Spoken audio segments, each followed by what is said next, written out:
State-by-state results that are coming in. You're going to ask me, as we're like an hour and a half into this, whether or not we're going to accept the results. Do you ask any Democrats that question? When was the last time you asked when was the last time you asked a Democrat that question? Donald Trump and his crew haven't exactly been the darlings of the mainstream media, especially CNN, and the trend doesn't seem to be changing. Even after pulling off a historic second non-consecutive term, the media's love tank for Trump remains bone dry. We're talking about, as the results are coming in, and we're talking about state-by-state issues, state-by-state results that are coming in. You're going to ask me, as we're like an hour and a half into this, whether or not we're going to accept the results. Do you ask any Democrats that question? When was the last time you asked when was the last time you asked a Democrat that question? Jamie Raskin says he still says he won the 2020 Jamie Raskin, who is a Democrat member of Congress, says that he may not vote to certify this election if Donald Trump wins. Have you asked any Democrats about that question? The tension hit a new high on Wednesday at the Florida count when Tim Murtaugh, Trump's fiery head of communications, had a heated showdown with a reporter.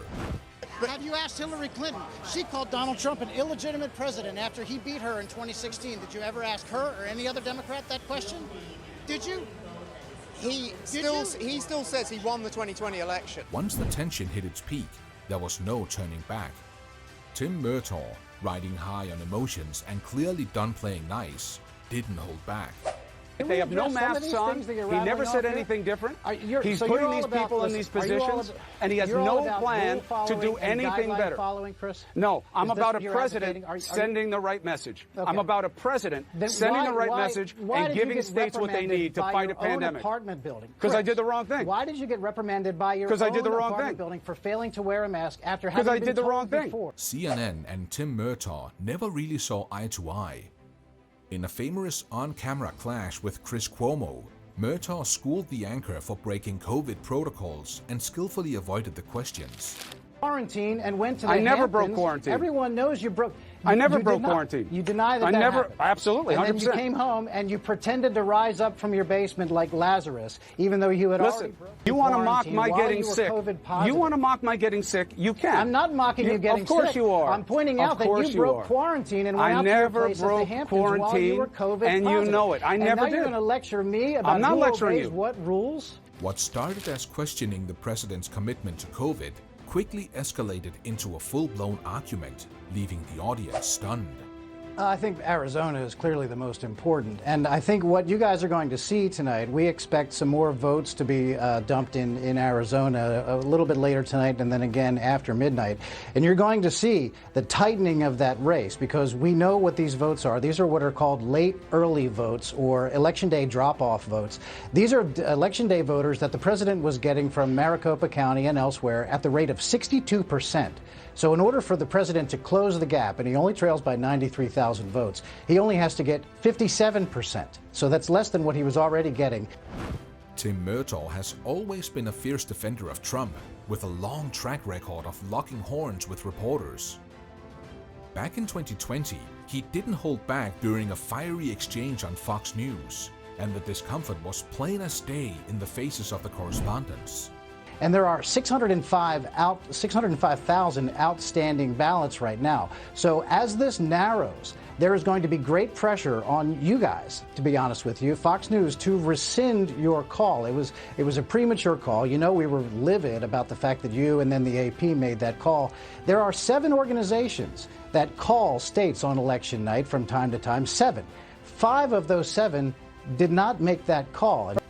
Tim Murtaugh took Fox to school for their immature assertions about the fate of Republicans in Arizona. I want to bring in Trump Campaign Communications Director Tim Murtaugh, who is joining me now. Tim, how did your campaign get the attendance numbers so wrong here? Well, first, we know how many people came through the magnometers that are operated by the Secret Service, and it was 12,000. So the fire marshal's number was wrong. And Ryan Nobles, one of your reporters, was inside the arena with us, and he could tell you that the lower bowl of the arena was full, and that's 9,000 all by itself. So the fire marshal's number is wrong. During an interview with CNN, the correspondent quickly zeroed in on the failure to bring in adequate numbers. But Tim Murtaugh was ready with sharp remarks. But let's remember what happened. But that's still 988,000 less than what the million you were. I hear you. I'm not sorry, finished go yet. on. let's remember that for more than a week leading up to the rally, your network and indeed the entirety of the mainstream news media were telling all Americans that a Trump rally is just about the most dangerous place you could be, not only because of the coronavirus, but also because of the threat of violent protests outside. And in fact, then the mayor of Tulsa issued a statement. From interrupting each other to blaming one another, Tim Murtaugh didn't hesitate to slam how the mainstream media portrays them as a threat to society. In trying to make sure that people understand. That's not what he said. And I don't know if you heard it, but we just played a lot of what he said during the event. It's just another version of trying to make sure that people understand that the origination of the coronavirus was the Wuhan province of China. And I know that it's not very popular in the liberal elite media to be able to pinpoint the location of it. They would rather ignore where it came from. But the president is not going to let that happen. The interview heated up, with both sides getting more riled. As it wrapped up, the correspondent took jabs at Trump, but Tim Murtaugh quickly fired back, accusing the media of misleading the public by withholding key details. That you played. You don't think, the CNN not think that it's disturbing to a lot of Americans that you have leading Democrats, leading people who have endorsed Joe Biden, calling for the defunding and the disbanding of police departments all across the United States? Who will answer the phone when you call 911? That's exactly the point that the president was trying to illustrate there. When he said Kung Flu? Democrat Party. You played me several clips, and you're only asking me to respond to one. The beginning of that clip, he was talking about the defund the police movement, which is a very, very important issue in this campaign. Tim, I asked you about the racist comments. I get why you pivoted to this, and you can keep bringing up this to your audience of one, but the use of Kung Flu. You want me to respond to it or not?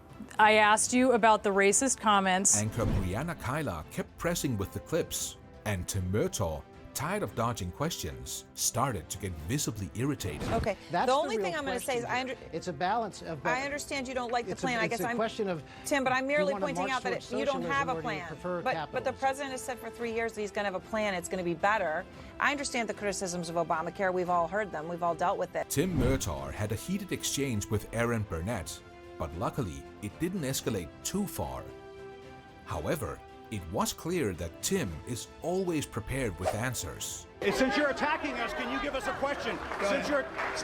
President-elect. Go ahead. Mr. President-elect, since you are attacking our news organization, can you give us a chance? Your organization You are attacking our news organization. Can you give us a chance to ask a question, sir? Go ahead. Sir, can you state, Mr. President-elect, go ahead. Can you state categorically, she's asking a question. Don't Mr. President-elect, can you give us a question? Don't be rude. You're attacking us. Can you give us a question? Don't be rude. No, I'm not going to give you a question. I'm not going to give you a question. Can you state categorically? You are fake news. Sir, go ahead. Can you state categorically that nobody... No, Mr. President-elect, that's... I have a good relationship with Kim Jong-un, and I hope he's okay. And somebody would say, oh, that's terrible. No, it's not terrible. I hope he's okay. And I think it was a fake report done by CNN.